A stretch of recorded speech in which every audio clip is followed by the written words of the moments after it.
all CEOs, me included, we don't actually know what we're doing. They're all sharks, so all you got to do, though, is know shark behavior. I don't think we've ever talked about this before, guys.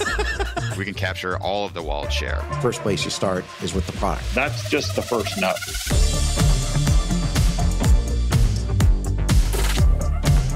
This is the Capital Stack.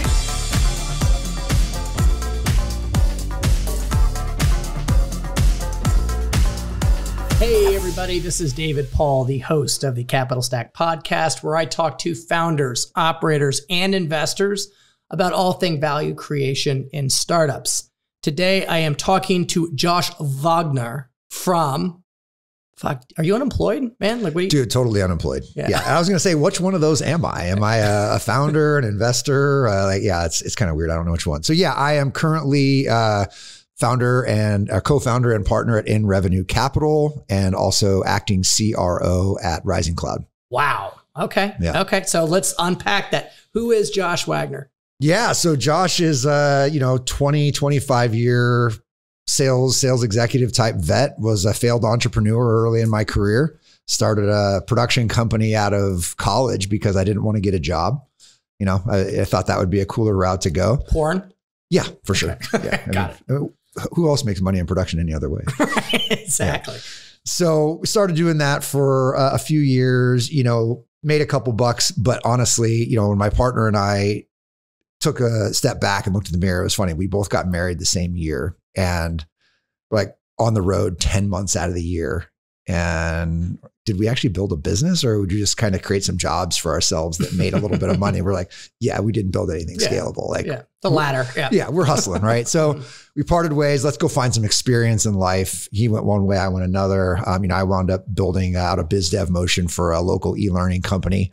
What was really fun about that was they were actually a legacy production company. They got crushed by 9/11. Their company, their big customers were like America West Airlines, for those of you Arizona people that remember America West Airlines. So they didn't have revenue for a number of months. Like, how do we pivot these resources into something valuable? And they turned it into an e-learning company. So my job was to basically do a couple of things. One, figure out which of the book of business could we pivot to e-learning?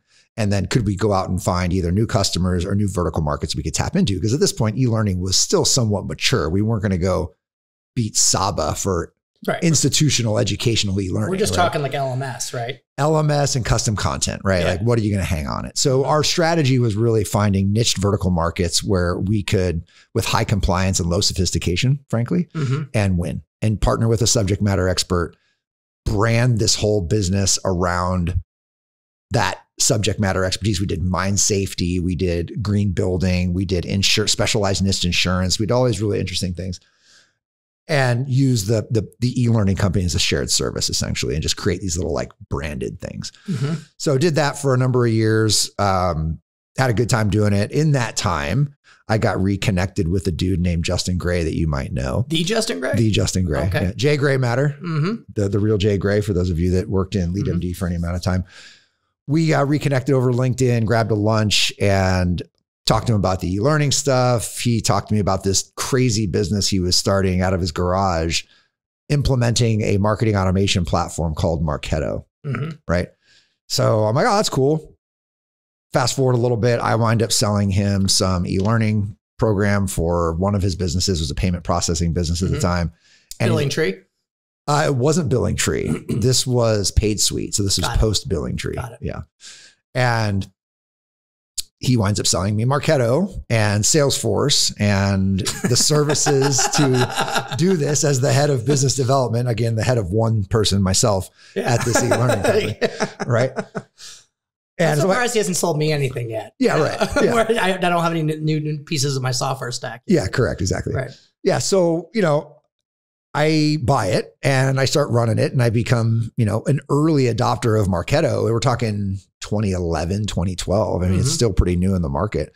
And fast forward then a couple of years, I'm starting to kind of wind down, looking for something different from what I'm doing. I get this text from Justin, and he's like, hey man, I need someone who understands this shit to come sell it.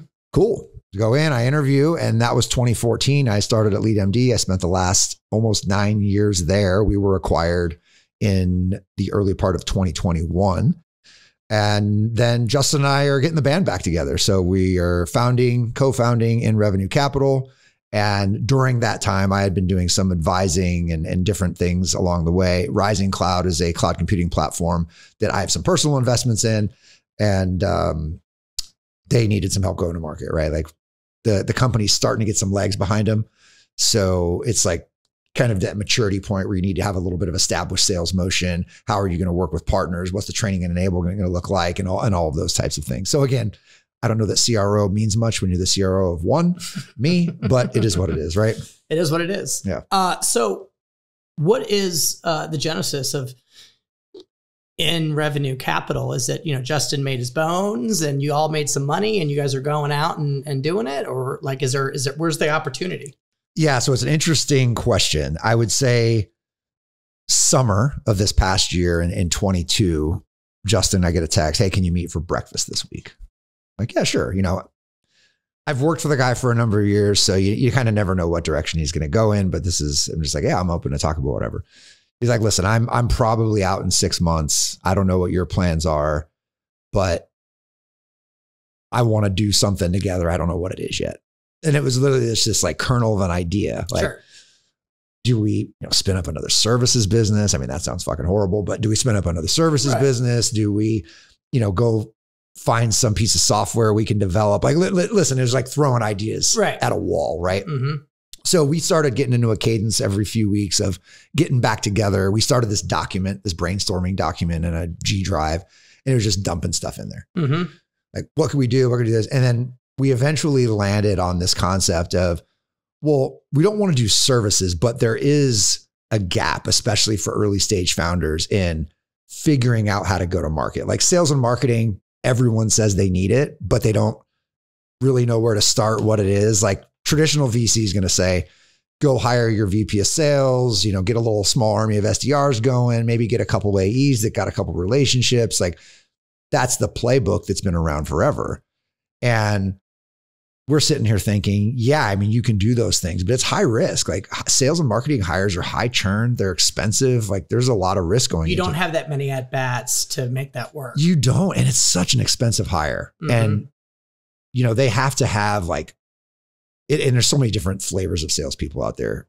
But first and foremost, you've got to find a cowboy, someone who's willing to like build the company with you. You can't just hire some guy from Oracle, right? Who's plugged into the matrix and all the systems and process and everything's ready to go. I mean, there's a big spectrum there, but you know what I mean, right? Like just weeding through it. A lot of founders don't even know there's a difference. Mm-hmm. If you're an engineer, product-driven founder, you might have no idea that there's different types of salespeople, right? Sure. So that's a hurdle. So even this concept of just, all right, how do we bring some operational expertise? We did a great job of selling to and through partners. So finding software ecosystems that we can plug into, leverage their sales armies to go out and open doors and get at bats. And then we bring value through there and help them accelerate deal cycles, close bigger deals, wrap services around it, create solutions rather than just like these, point things. Mm-hmm. How can we bring that mentality to help reduce the burden on an individual salesperson to go out and like, hawk your shit. Yeah. Right. Knock on doors, sell vacuums, cold call, all the bullshit that happens, right? Like it still to a certain extent has to happen, but that stuff's noisy. It's getting more saturated.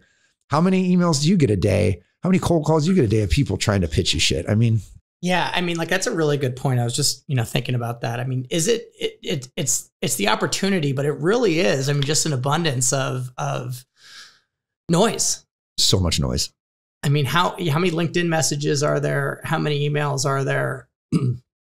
And what's really going to get you mind share in an environment where there's just because people are over solutioned. Yeah. Well, put it this way. I put CRO on my LinkedIn a week ago for Rising Cloud.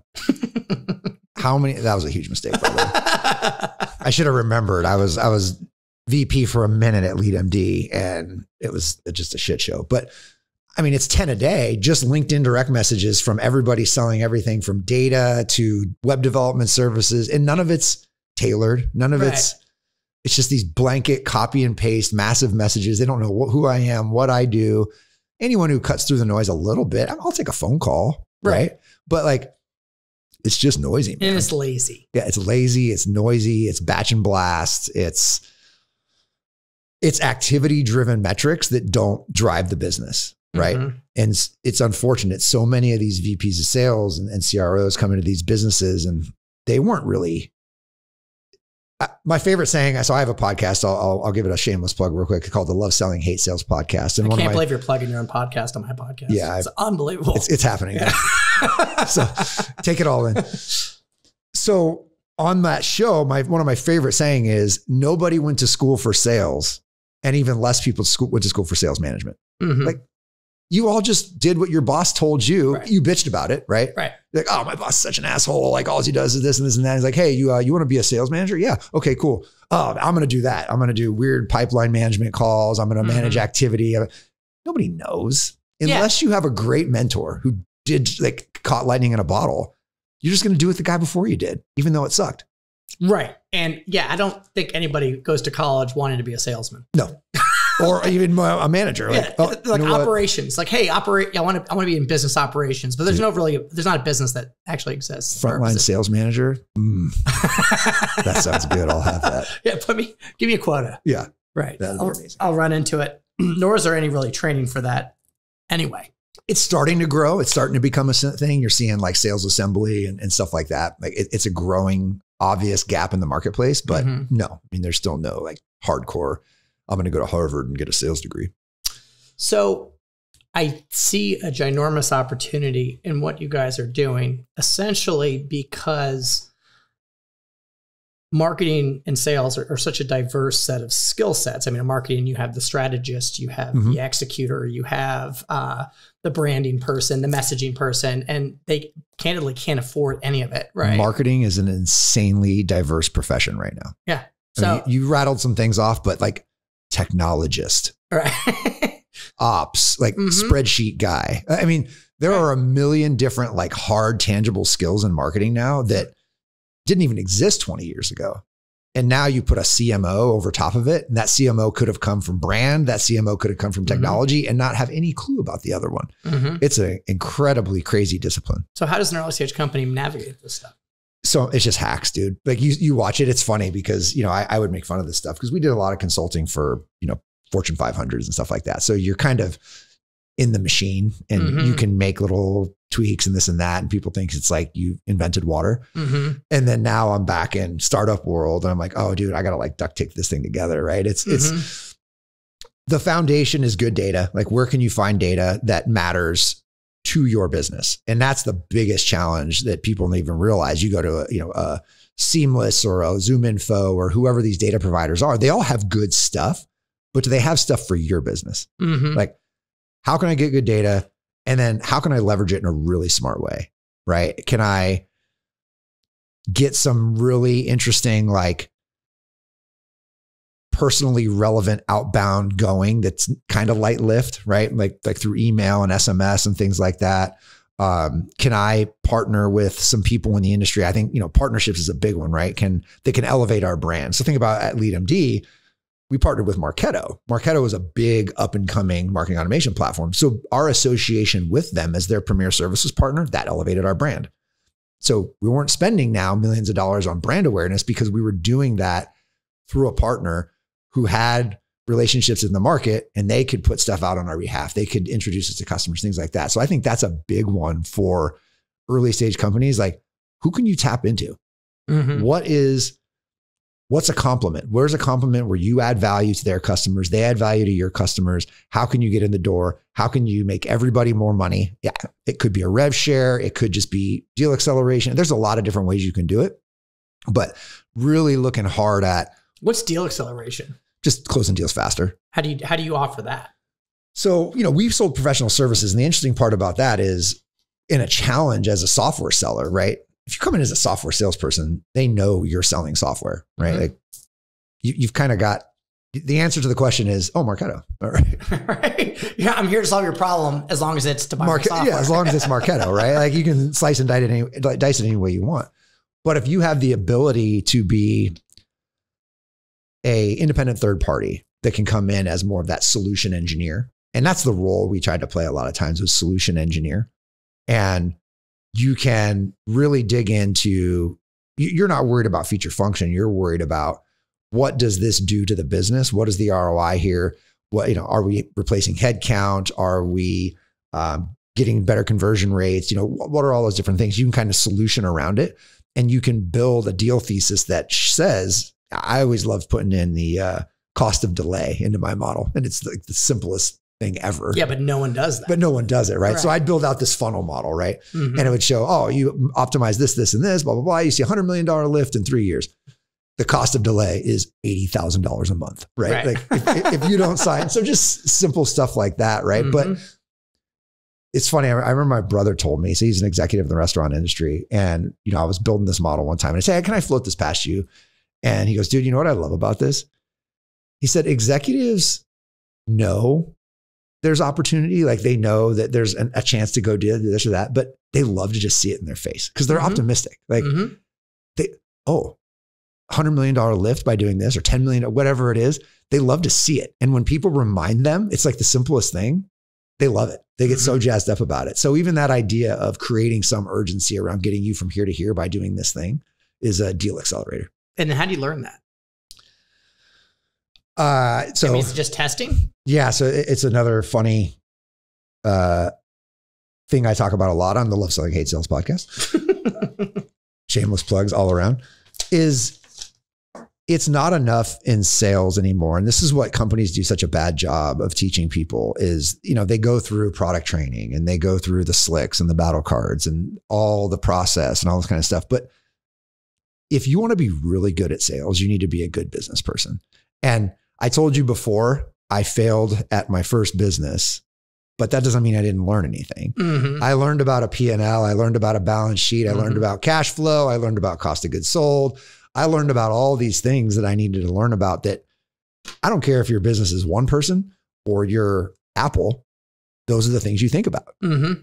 It's orders of magnitude, right? But that gives me this certain level of confidence to walk into a room with another CEO and say, oh, I can put myself into your shoes. This is what you're probably thinking about right now. Are you in cost reduction mode or are you in like acceleration mode? What do you need to hear from me right now?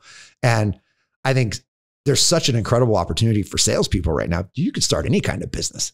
You could start a podcast business. You could start a Shopify drop ship business. Like start a little side hustle and kind of get that feeling of what it is to manage something. It will help you, even if you never want to do that and that's not your long-term thing, just getting some very basic business acumen, which you don't see enough of, especially in young sellers coming out. All they get taught is call, email, like activity. And it's not like no intention behind it. No intention behind it.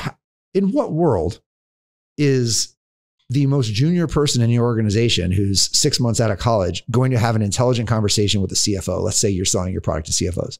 What if you do get them on the phone? Right. What are you going to say? Right. We're assuming you're not, so you have to do 100 calls. But what if like 5 of them answer? What are you going to do? What are you going to say? Right. How are you going to hold this conversation even for 20 seconds? Like, come on. It's ridiculous. So how do you manage time spent on research? Because I think this is going to be really interesting to see how you do this from a deal flow perspective. Yeah.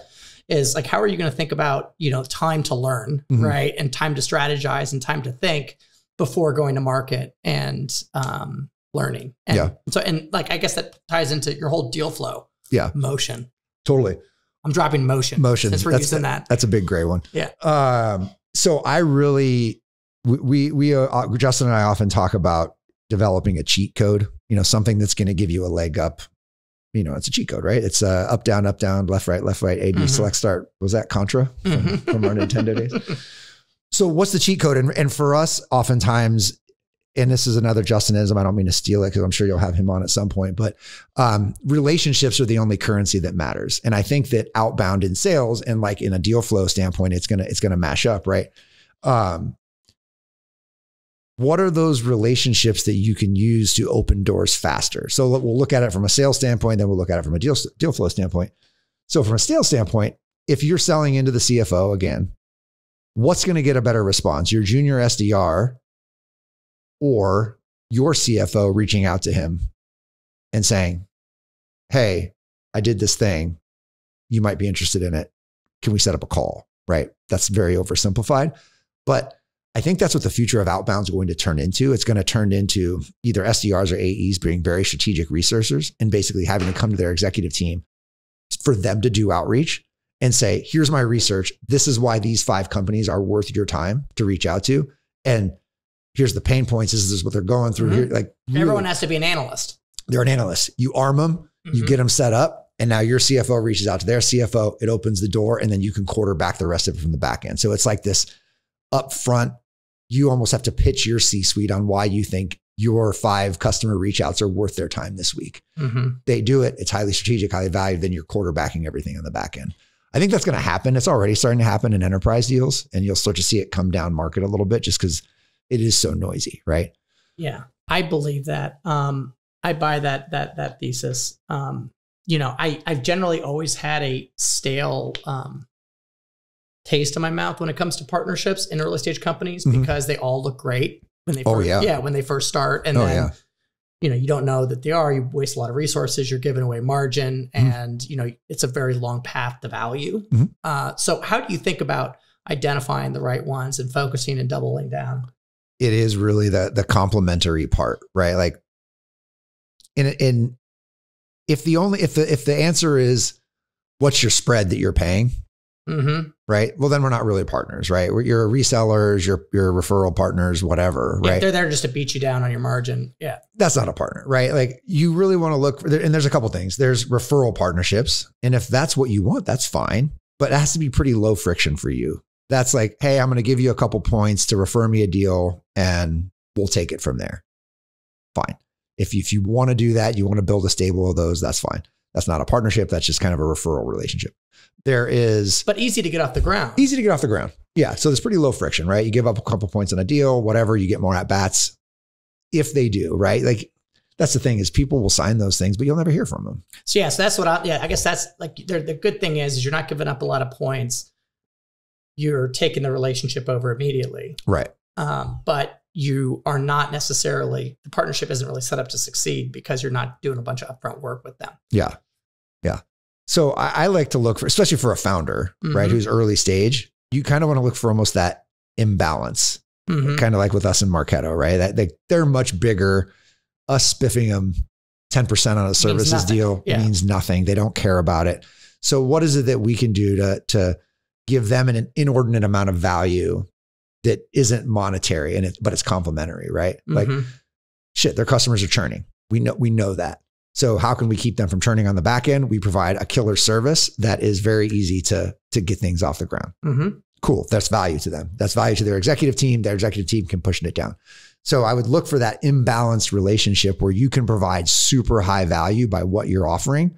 You're going to overservice their clients. Right. Whatever it is. And it could be a product. Doesn't have to necessarily be like, there's lots of product in the tech ecosystem. Big one that comes to mind is a company called Lean Data. And they solve kind of that operational pain point of lead routing and, rules, right? And it's if you've ever worked in Salesforce, it's a pain in the ass. Like it's all manual. You have to build all this code and this and that. They basically plug in this widget, a couple things in the WYSIWYG, and now all your lead routing and lead management has happened. And that's a great value for Marketo because Marketo is trying to prove their value out to say, oh, we're proving marketing's ROI. Well, sure. But if you can't track what marketing did and tie it to the salespeople, you're never going to prove anything. So that like intermediary was a nice fit for them from a technology standpoint, right? So again, getting people to think about holistic solutions and how you fit into that ecosystem is a nice little way to think about it. So I'm sure you're going to eat your own dog food and start doing that from a deal sourcing perspective. Yeah. And even it's starting now, right? And I'll give a simple example that'll make sense for a VC like yourself. Just talking to other VCs, right? Like we've certainly built a stable of relationships, and that's a very circular relationship, which I like about it, right? We're going to look for those. On one end, you've got the angel investors, the people that are trying to get their investments to the next stage. So making lots of friends there. We're a value to them because we could help them find a liquidity event and move them into the next stage, right? And then on the other end, there are A, B round funders who they're evaluating deals all the time that might be too early for them. That could be a deal source for us to look at. But then they're also looking for what's their next good one. We build a good relationship with them. We mature one of our investments. Now we have a liquidity event and they have a new investment that they can make. So that's like, again, everyone wins in that scenario. And it's kind of building this little ecosystem within the friendlies that you can start to work off of. And what about the fundraising? What about the fundraising? Yeah. That's all relationships right now. Yeah. I mean, that's literally, I mean, there's no cheat code yet that I've figured out. I mean, right now we are really leaning on who we know, tapping into those people that, especially those people that have gone and had liquidity events in their careers. You know, some people that were at Marketo and Engagio and Demand Base and all these companies that, you know, they had nice events, and that's where we can tap into and say, hey, you know, you worked with us so many years ago. Here's what we're doing. We've got some investments for you to look at. Would you be interested in looking at deals? And that's how it's going right now. And, you know, so far the feedback's been pretty good, but I can't say that we're, you know, flooding in cash at the moment, but it's, you know, it's early. We're a couple of weeks in. It is very difficult. It's a very difficult job. And usually it gets easier once you start getting a couple underneath your belt. Yeah, we have nothing to show for it at this point. I can't say that I made this guy, you know, money. a couple $1 million. And sometimes you might, and they still won't put money in your next deal because they pucker bot or they lost money in another deal that somebody else did. So yeah. It's an emotional game for sure. Yeah, I wish I could tell you I had the ultimate cheat code, but it is honestly relationships. And I think we're both fortunate enough to have built some good ones over the last decade. Yeah, I do. I do believe that relationships are the greatest currency. All right. What is the biggest cheat code for a founder today? Biggest cheat code for a founder? Well, I do, like we said, we talked about how can you scale go-to-market quickly and tap into a cash source without having to just put a bunch of dialers on it and just, you know, banging down doors. It starts with getting, in my opinion, getting very smart about targeting. I truly believe niche wins. If you're all things to all people, you're nothing to no one. And the only person who can be all things to all people is Walmart and Apple. Yeah. And they didn't start that way. They did not start that way. Correct. So dominate your niche. I don't care if it's, you know, selling IT services to plumbers. If the plumbers are the guys you service, great. And you dominate that until you can have, you're completely saturated. And then you find the next nearest neighbor. Who's after that? Electricians. Great. We're going to go dominate. You know what I mean? Just kind of like figure out like what that niche is and how you can sell into that niche and be that solution for that persona, that niche. It'll just help you. It'll make you feel like you're a part of something and you can create an ecosystem off of it. Right. And it'll be easier for once you figure out what that targeting looks like and that niche looks like, identifying your partners who are going to have the most value is going to be easier. Right. Explaining anything. It'll help you narrow your time. There's only so much of it as a founder. You're doing everything, right? Yeah, absolutely. All right. Couple canned questions to end the pod. What is your favorite book? So I recently read a book called Mega Deal Secrets, and it's really fun.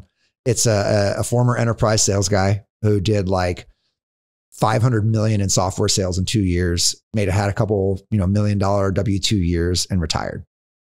But what I love about it, one, it's not some big author that everybody knows. It's kind of fun. The way he told the story was so great. So he opened the book with when Iger, is that how you say it? This Disney CEO, Iger. When Iger took over the first time at Disney and he pitched the board on buying Pixar. That's how he sets up the premise of a mega deal and like runs that thread throughout. I just think he did a really nice job. That's cool. It's an easy read. I mean, you can do it on a flight. Mega Deal Secrets, Jamal Reimer is his name. I'd give it a check out. Best piece of business advice. Best piece of business advice. Start a business, start something. There you go. Just do it. Just do something. Like I said, it could be a drop ship business. It could be, I wrote a little online course for how to build a business case in sales. Turn that, I can go sell it online and do this and that.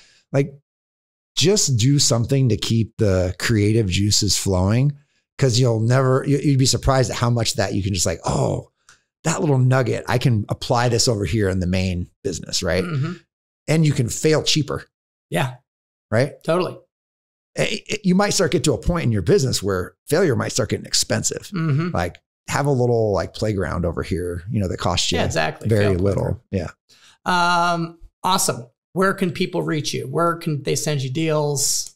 How can they get in touch with you? Send me all the deals. All the deals. Yeah. So it's just josh@inrevenue.capital. Okay. Pretty simple. My site is joshuadwagner.com. So that's pretty easy. And if you want to, you can listen to the Love Selling Hate Sales podcast. Okay. That was like the 5th time. Yeah. And what is your profile target for company? Have you guys gotten there? Yeah. So we're really looking at that bridge, like seed to A bridge round, companies that are in those growth stages, they've established some product market fit, maybe have a little bit of revenue, but it's founder-led growth at this point. And now they need to put a little gasoline on the fire and get that go-to-market motion dialed in. And we're going to be looking at not only bringing the capital as a part of that investment, but bringing some operational go-to-market expertise alongside of it for a period of time. Awesome.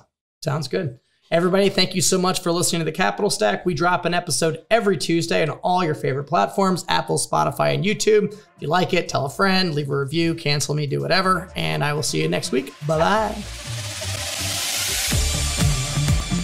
Thank you for tuning in to the Capital Stack Podcast. Make sure to share this with someone you know that can benefit from this content. Remember to support this show by rating, reviewing, and subscribing. David Paul is the founder and general partner at DWP Capital. All opinions expressed by David and podcast guests are solely their own opinions and do not reflect the opinion of DWP Capital.